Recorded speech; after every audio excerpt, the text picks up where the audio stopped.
you can move your factory south of the border, pay $1 an hour for labor, hire a young 25, that's assuming you've been in business for a long time, you've got a mature workforce.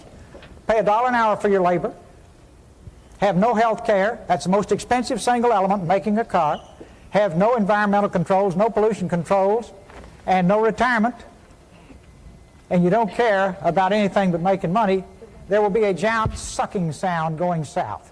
So if the people send me to Washington, the first thing I'll do is study that 2,000-page agreement and make sure it's a two-way street. Well, on that note, and welcome back to another edition of our podcast, Talking with Cousin. My cousin Vince Ferrari is back in New Jersey, and here I am, Carl Condello, in California. But I know our previous podcasts were all about sports and all good things, but I think with the current state of the world, and especially in the United States right now, we have to have a voice in this on our own. And we see other people that we know, acquaintances or whatever, speak whatever they speak. And a lot of them are on a specific side that I think in one sense they don't actually see. They can't handle the truth of what's really going on with the world. And I figured, we discussed this a little bit. And if you see the little logo behind me I'm going to play this little clip. Well, first of all, welcome, Cuz. How you doing? I know we get back into this discussion. I think we're going to have some fun, but give me a little before I play the Bill Maher thing. Yeah, there. But why don't you tell everybody if you're a Republican or a Democrat? We're Republicans. That's it. We shouldn't be afraid to say it. Well, I'm independent. I'm not either one. We used to be Democrat, but I'm not that anymore. But at least, I say I voted for the man, not the party. So I'm going to play two little things that Bill Maher said on Friday that really shows that, he's out of touch. God bless him. He doesn't know what the common people are, what's going on. But I'm going to play this. So I have a more basic question. Why do we want to bring back manufacturing? It's so 70s. That ship has sailed. There are countries that make jeans for $11. Right. We're never going to be that country again. No, it's a good question. China's moving into the AI age, and he wants to go back to manufacturing, which, by the way, if you create new jobs, who's going to take them? Robots. Right. That's who's going to take them anyway. He acts like progress itself is woke. And nobody spoke more against woke bullshit than me, but progress itself is not woke. We've moved 100%. Into a different era. The AI revolution is going to completely upend all of this, and it's going to make manufacturing jobs seem quaint and obsolete. And I will say this. I will give some credit that they seem to recognize that there needs to be huge investments in AI and that we have to beat China to it. But on numerous other fronts, progress is the key word. We're not making progress. We're reverting. And for me, the one that really hits home is the funding for scientific research in this country, which is really a bastion of progress. We are ripping apart our universities. We are ripping apart. I want to answer the question about manufacturing in the 70s. Oh, I don't blame you. I'll go back to that too.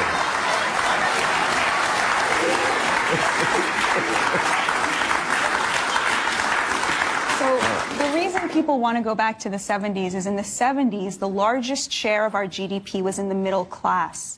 And that was not separate from the fact that 25% of our economy was in manufacturing. Right, the largest share of our GDP was in the middle class, the biggest chunk, the middle class, most people of who what were was middle produced income. Came from the middle, and now it comes from what? The rich. Now, the top 20% controls over 50% of the GDP. Our economy was an upward funnel of wealth, and the largest share, which used to be in manufacturing, which gave a lot of working class people a middle class standard of living, now the largest share is in real estate and finance, meaning that asset-rich Americans are controlling over 50% of the GDP, and they have left the working class out of all of that prosperity that was generated. That manufacturing is still being done. It's just being done in other countries. It is still for wages we will not work for. That's exactly right.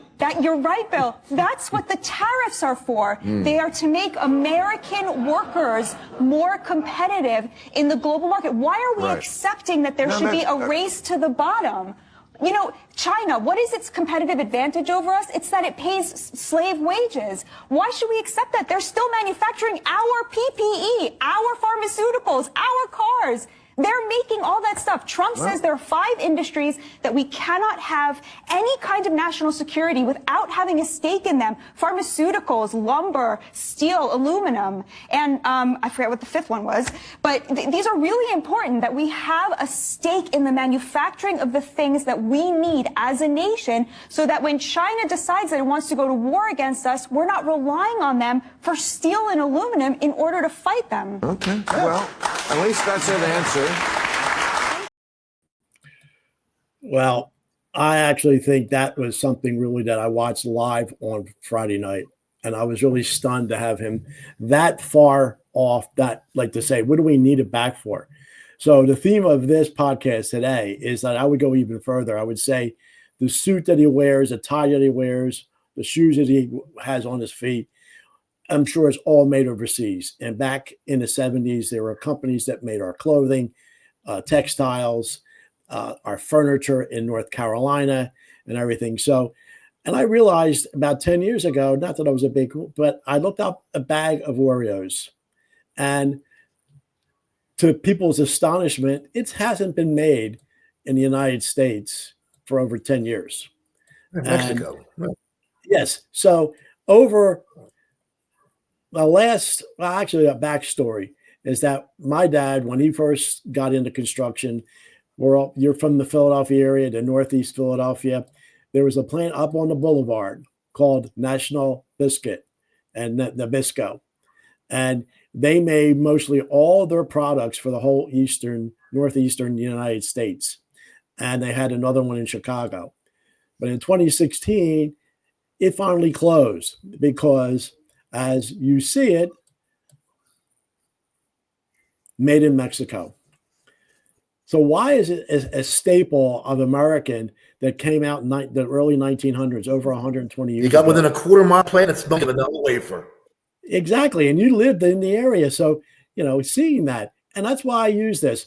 Bring back the Oreo, not along with everything else, the big investment, because I mentioned to you. Now, Bimbo Bread, they used to be the sponsor of the soccer team, the Union.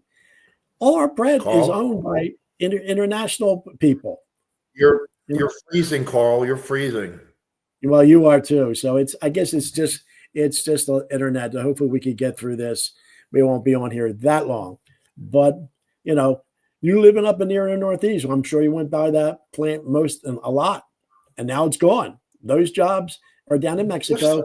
Yeah, up 100. I lived 3 miles south.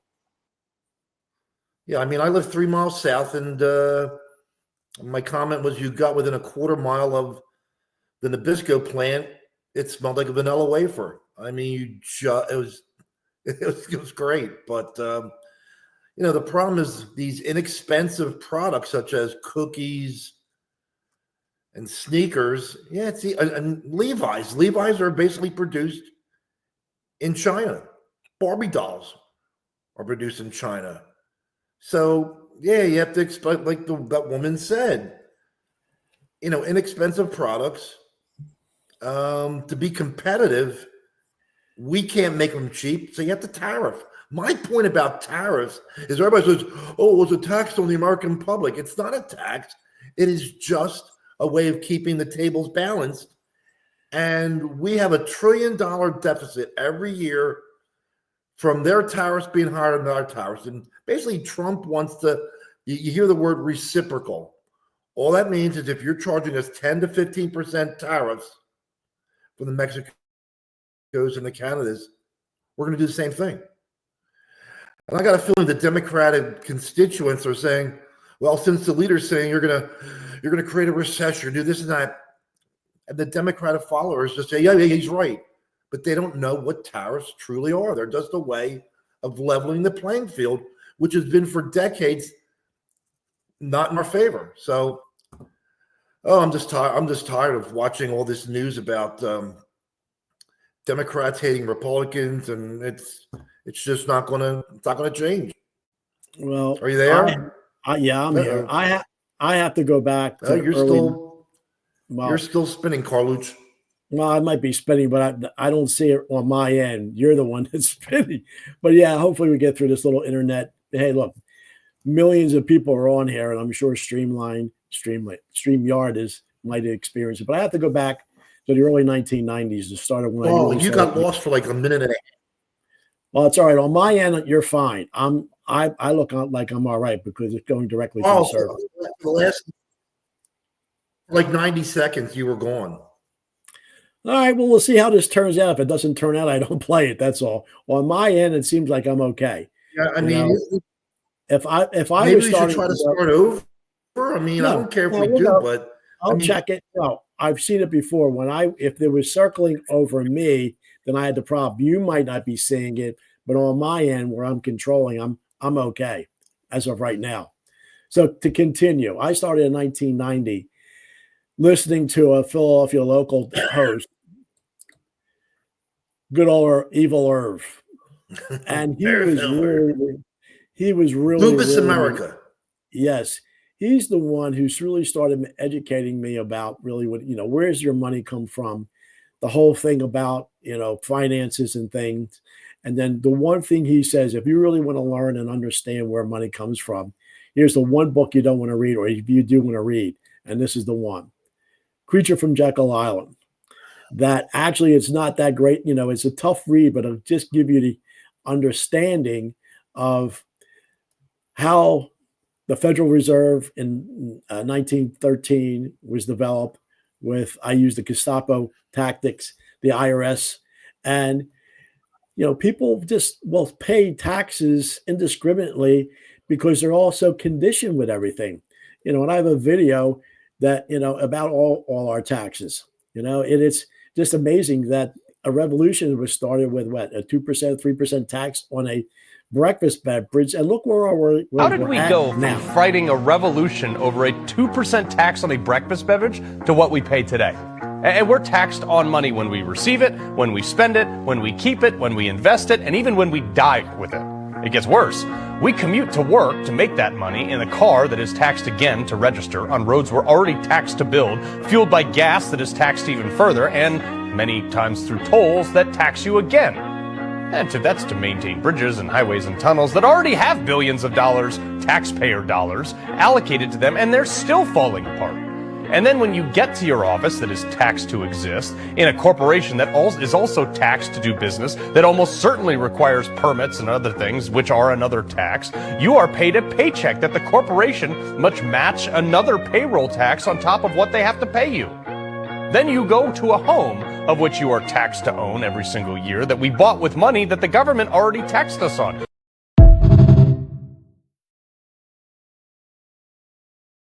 Bit of background about taxes and really understanding that most of the income taxes people pay out of their paycheck basically just pays for the interest on the national debt, which is 37 trillion, which comes out to about $1 trillion a year. It doesn't go to anything else. But, is a lot of lack of knowledge that these people are going out of their mind about the way the world really goes. And, Trump's a bad guy. Musk is a bad guy. And it's like they don't see the good that's going on. And, they're saying, they're burning Tesla locations, and it's just insane. Go ahead, cuz. Well, just like we tend to watch Fox News, I would think that Democrats, well, they don't watch Fox News. I guess they watch the CNN or the MSNBCs or the rest of the legacy media, but then again, they don't get very many viewers. So maybe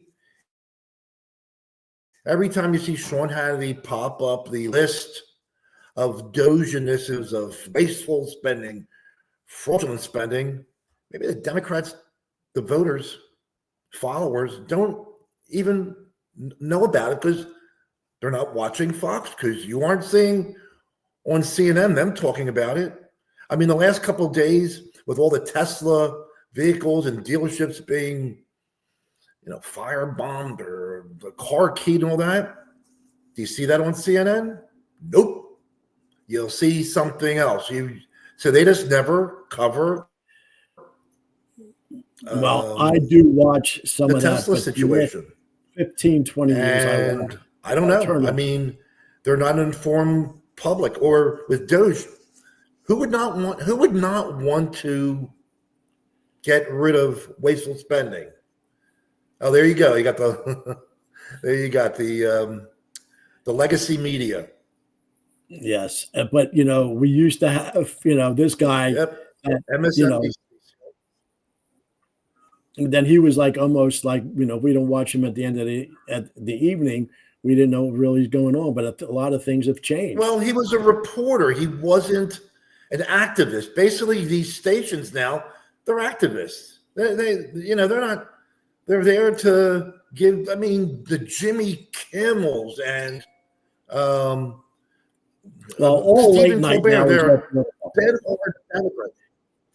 Well, what I do But that's political. Watching for the last 20 years is my number one guy is Alex Jones, and people their heads explode because he's predicted everything that goes back to even to 9/11. He predicted that in July of 2001, and he actually predicted the pandemic in 2009 along with Jesse Ventura. But they're on social media to the point that he's on X now back again. They're getting almost anywhere from 50 to 100 million viewers a day. And someone who actually was able to, listen to and actually understand after the fact, I think was Joe Rogan, and I think this might be. If we could give all this money to all these places, we can't help our own people. All the money we're wasting, we can have everybody top of the line. Carte blanche taken care of. Our own homeless, our own soldiers. We can't help all our law enforcement people, the widows, make sure everybody's taken care of. You got to have great organizations like Tunnel to Tower, Wounded Warriors.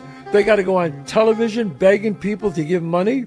There's no need to do that. We have all the money here. Let's give it to them. Let them be taken care of. All our old people, make sure all their Social Security and Medicare is top of the line. Doesn't make no sense, man. Maybe I'm missing something out there, folks. We're fighting against each other. What's going on here? Who's right? Who's... The basic New World Order and Illuminati, if you will, which is primarily run by the Rothschild family. The Rothschilds financed Stalin and the takeover of Russia, the Bolshevik Revolution 1917. They have financed the French Revolution. They financed World War II. They financed Hitler, and they were financing the U.S. So they believe in order out of chaos. You fund both sides of a war, and whichever side wins, you got their vote because you're their paymaster. You've given them their money. You control their financial supply, which means you can control the government. Okay? And you profit no matter what. Right. And also what happens is that the war stimulates the economy, so you get much more infrastructure and much more buildings coming out of it. That's why, for example, Ford Motor Company was building tank plants in Germany, which is why Hitler's Wehrmacht had the tanks. It was from Ford. When American bombers bombed Ford's tank plants in Germany, Ford personally repaid Hitler so he could rebuild the tank plants faster.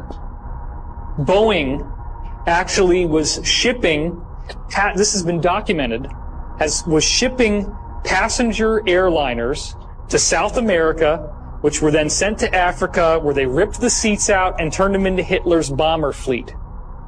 That was Boeing. These are American corporations. The whole idea of these big wars is a joke.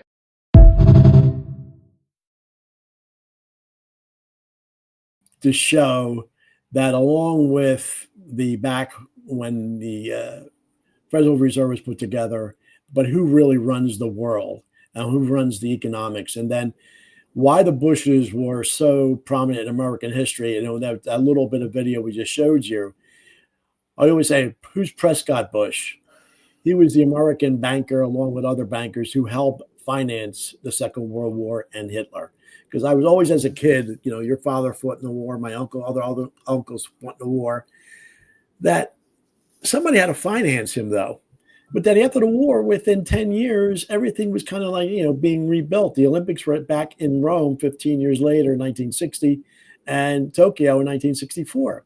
How the heck that happened so fast? And then you realize banking runs everything. And, people who do not really understand what's going on, and there's this one graphic that I actually put up that I think I have to find, but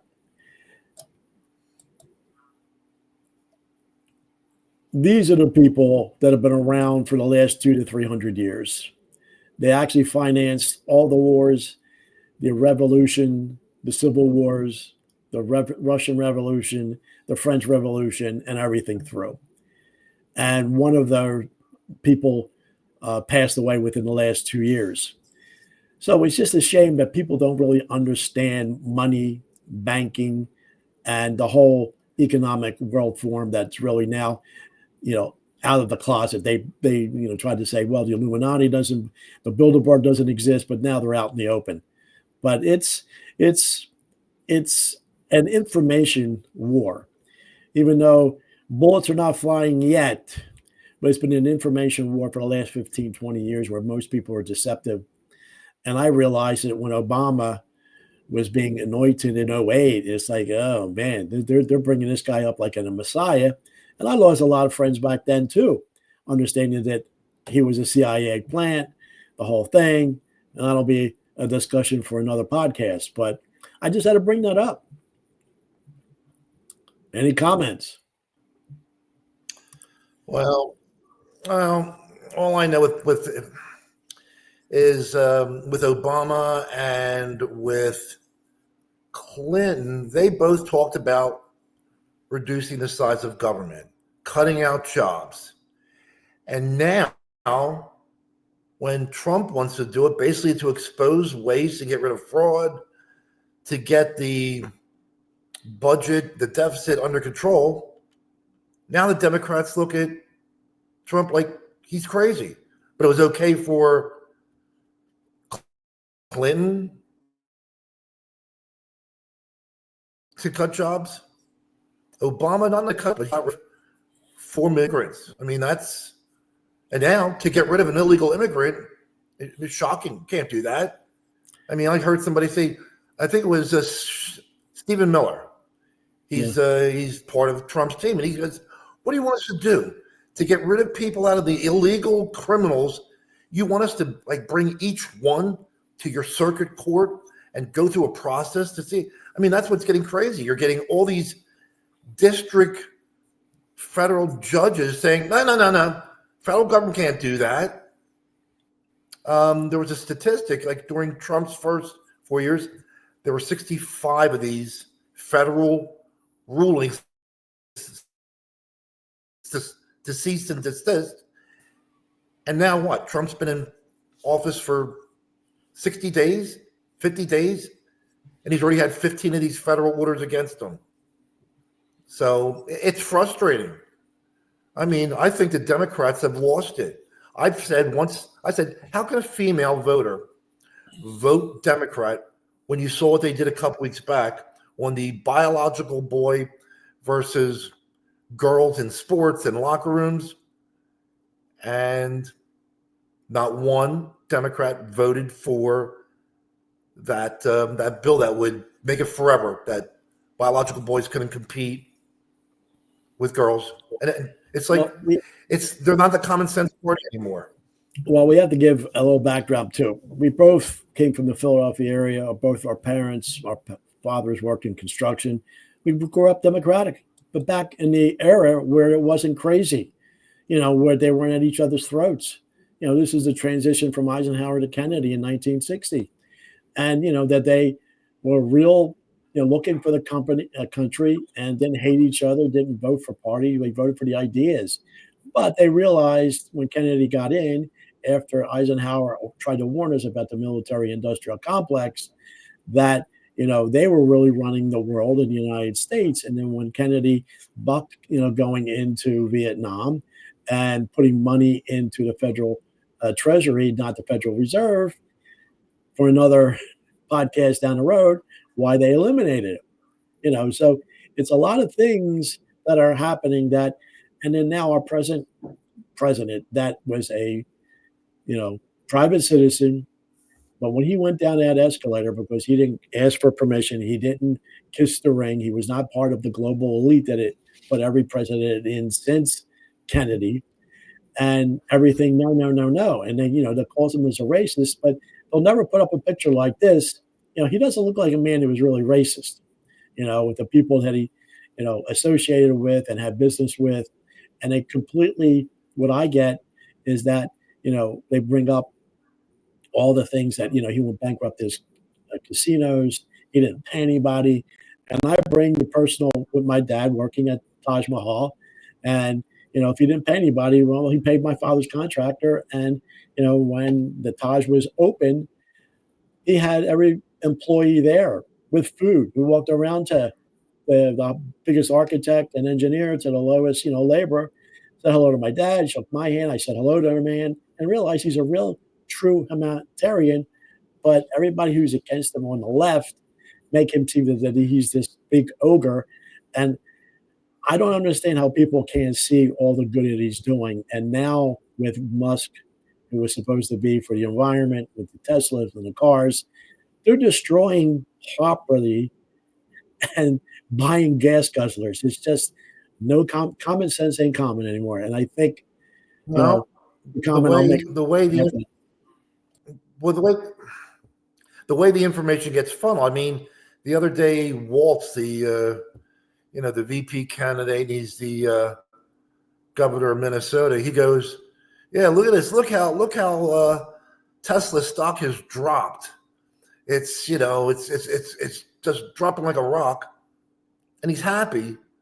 But he didn't say that the Minnesota State pension holds 1.5 million shares of Tesla, and so their profit sharing and pension plans are cratering, and he doesn't care or he doesn't know.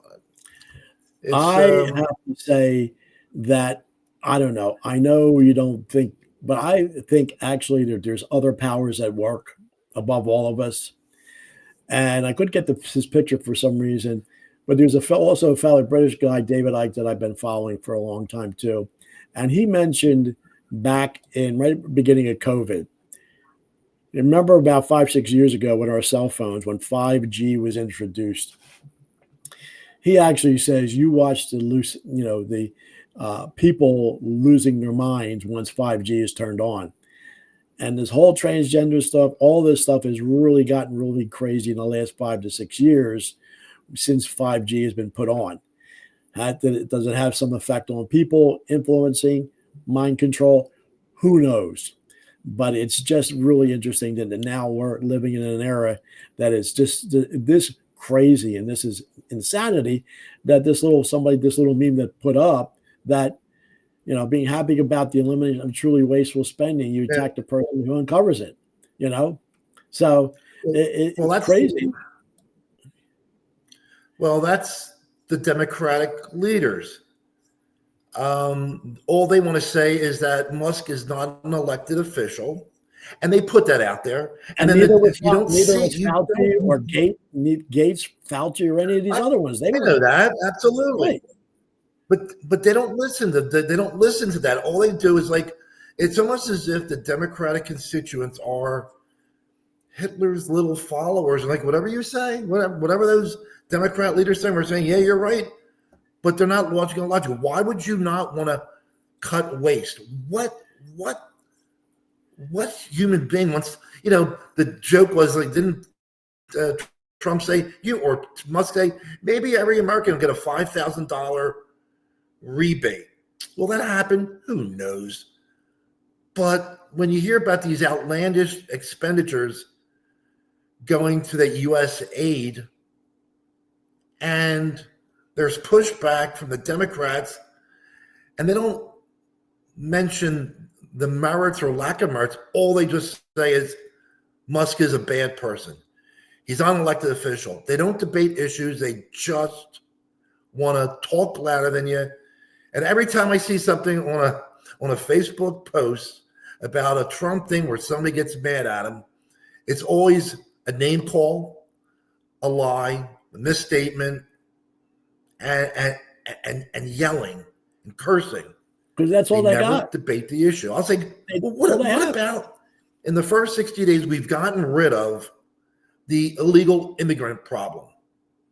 Now, back in Biden's days, he was kept saying, well, our hands are tied until Congress passes some sort of act that will allow me to stop the immigration. And my point would have been way back then is, let me get this straight. Trump had the borders at the end of his first term where immigration was minimal. But the first day or two of Biden's term, he decides to pen something off that says, no. Immigrants can come in. And then after that, they're pouring through 10, 12, 15 million. And then the Democratic Party cries, Republicans aren't cooperating with us. We need to pass something. It's a lie. It's a lie. And Trump proved it was a lie by showing that in 50 days, the borders were closed and there's no people coming across the border now. But do you think CNN would ever report that? Nah. Or they would minimally report it. The great thing is with all the other media, we're getting more and more people. And actually, she was great to look at, Megyn Kelly, but she's really on point on this. By the way, the election of President Trump was a middle finger to all these institutes, too. In part, it was America saying, F you and what you did to us. You lied to us over the most consequential things affecting our lives, our health care, our loved ones dying and our ability to see them, our children and their wellness in schools, the masking on toddlers nonstop. F you. You're all fucking fired. All of you fired. So it's all baked in. And now the New York Times has to try to whitewash what it did. So you'll believe it when it tells you that Kennedy's evil and you need to trust them. You need to trust the Times.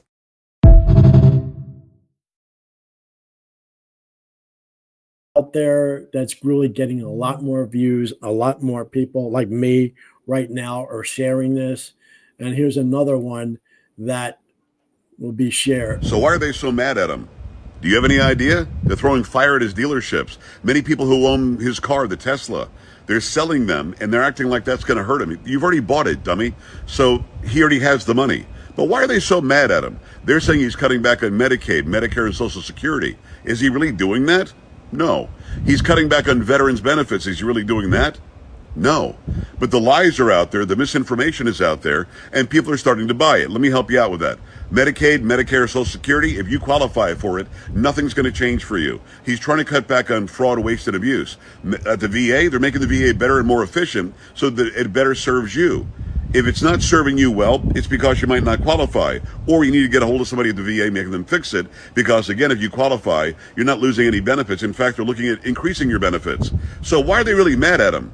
Let me let you in on a secret. They're trying to gin up all these emotions because they don't want to lose the taxpayer money that they've had freely to use for all these years. They don't want to find the fraud, waste, and abuse. They want to spend your money anywhere that they want to, and they don't want you to be asking them to be accountable for it. This is what's really going on. So think to yourself, when you hear some so-called information, is it real or is it fake? Make sure you've got an outlet, a source like me, who's going to give you the real story every single time. Make sure you like this, share this. Make sure that you absolutely...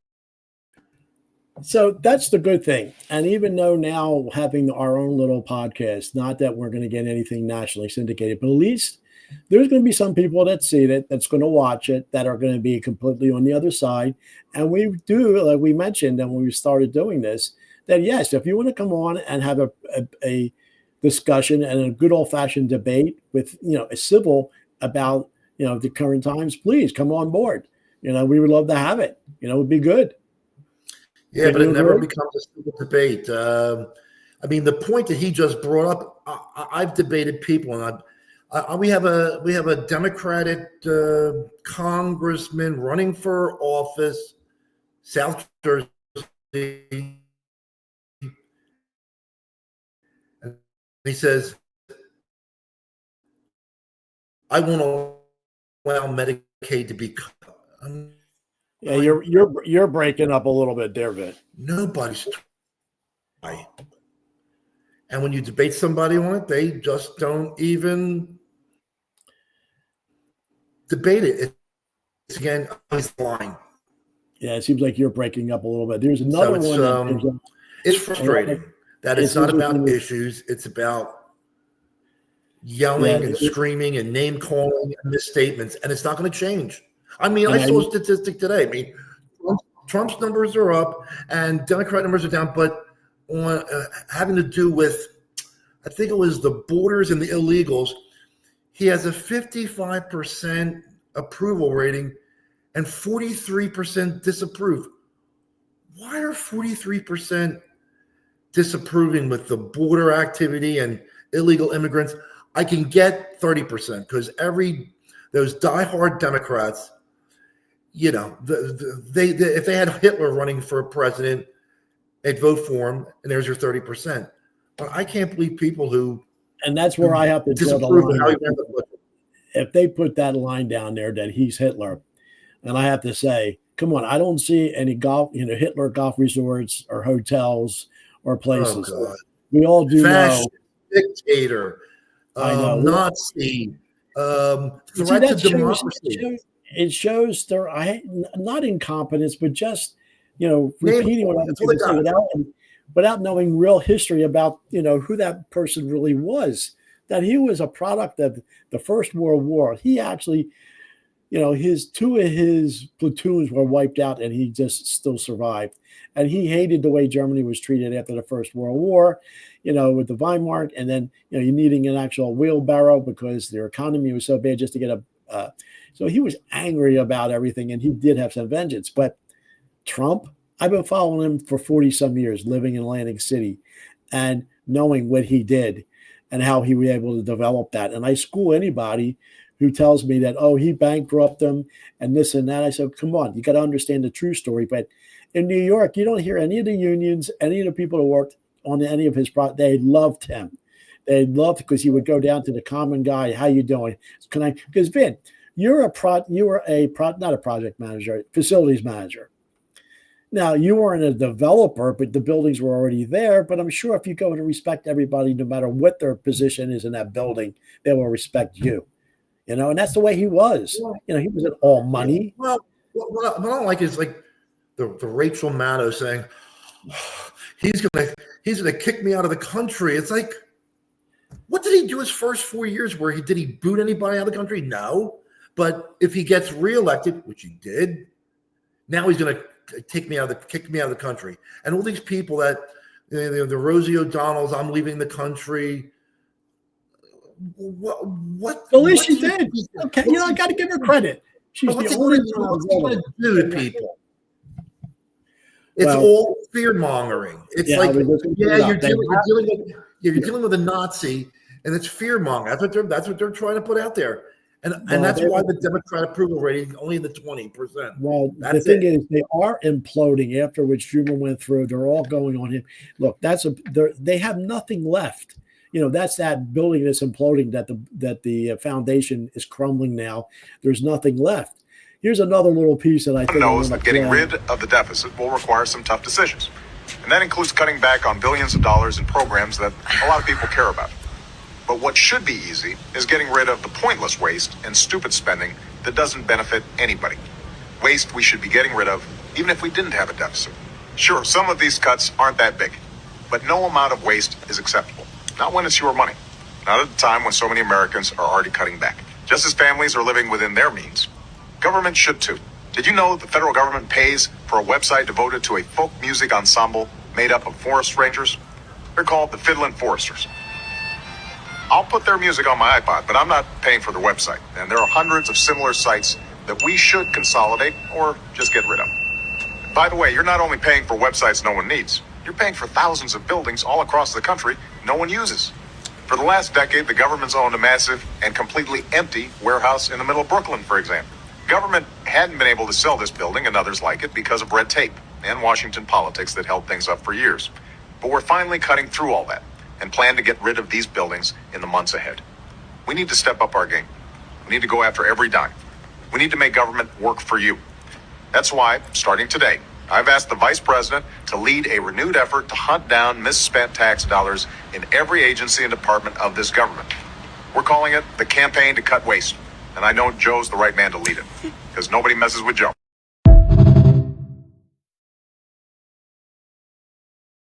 Pretend these videos don't exist, but they said that they didn't do anything. Yeah, I'm there. You're the one who. Yeah, like I said, this Doge is not a new experience. It was Clinton was behind stuff like that, and Obama was behind it. But now you turn the tables 10, 12 years later, and the Democrats are saying, what is this? You can't cut. I mean, you have an uninformed public. If really 90% of the public who should be saying, I'm glad at what he's doing. But again, you have so many Democrats that. Yeah, you're breaking up a little bit there, buddy. News. I'm going to play one more. There's like a man on the street. Or they're heading this thing up. Oh. Yeah, this African American guy on the street, and he really schools these kids. He really schools these kids that try to interview him. Just yelled in the street, Trump 2024. What makes you love Donald Trump? If you're truly a patriotic American, how could you not love Donald Trump? If you actually are somebody that does your research and your due diligence as opposed to being pushed by somebody else's propagandist talking points, how could you hate Donald Trump? He's the most popular businessman in American history. If you wanted a movie to be popular throughout all of before 2016, who has the most cameos? I find it funny that as soon as he became a Republican, he became racist. But name me that racist that won an NAACP award. I'll wait. Didn't we have peace around the world when Trump was in office? Why are we in war right now? Oh, and for that daggone bill y'all want to keep talking about the border? Well, y'all were okay with the administration giving $60 billion to Ukraine so they can put 1,500 at the border. Here's something else deeper for you to think about. Didn't they leave millions and millions of guns in Afghanistan unguarded and unattended and left the country?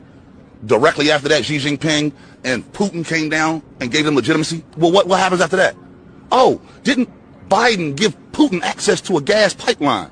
And then directly after that, he went to war with Ukraine. And then was it a coincidence that one of our basketball stars got locked up in Russia and we traded her for Victor Boot? So we traded the Lord of War for Brittany Griner with a whole bunch of unattended guns in Afghanistan. That's what you voted for. That's better than Trump. You need to wake up, bro.